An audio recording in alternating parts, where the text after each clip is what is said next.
Formal lang ipinasa ni Lieutenant Colonel Randy Lunar ang pamumuno ng Headquarters and Quarter Service Company ng Night ID sa kanyang kahalili na si Lieutenant Colonel Marjorie Paimela Panessa sa isinagawang Change of Command Ceremony nitong February 27. Ang pagsasali ng pamumuno ay kasunod ng pagriritiro ni Lieutenant Colonel Lunar matapos ang mahigit 3 dekadang paninilbihan sa Philippine Army. Sa kanyang mensahe, nagpasalamat siya sa organisasyon sa mga oportunidad at karanasang ipinagkaloob sa kanya sa loob ng kanyang serbisyo.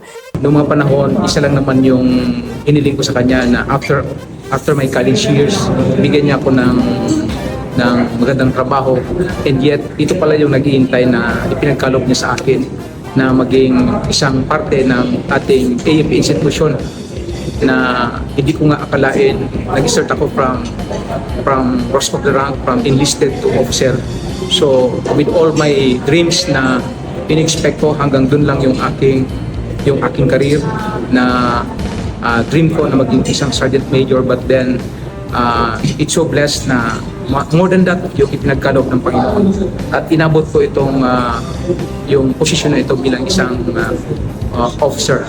Malaking tulong ito para sa atin. So thank you so much sa ating Panginoon, and of course sa mga taong nakasama ko sa aking paninarbisyo sa Armed Forces of the Philippines. Thank you so much.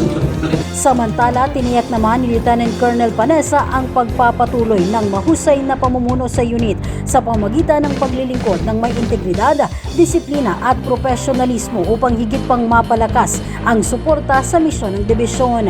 Binati rin ni Colonel Ivan San Jose ang dalawang opisyal, si Lieutenant Colonel Lunar para sa kanyang makabuluhang kontribusyon sa serbisyo at si Lieutenant Colonel Panessa sa pagtanggap ng bagong responsibilidad at pamumuno sa unit. Thank you for doing your best as the commandant in sharing your best to enable the Hawaii. Salamat for making most of our activities at par with Army standards. Ang Headquarters and Quarter Service Company ay may mahalagang papel sa pagbibigay ng administrative at service support sa headquarters ng dibisyon, kabilang ang koordinasyon ng mga gawain sa kampo, logistical at personal support at pagtulong sa pagpapatupad ng mga aktibidad ng command upang matiyaka ang maayos na operasyon ng unit. Kapayapaan para sa lahat. Christine Atoles, Spear News.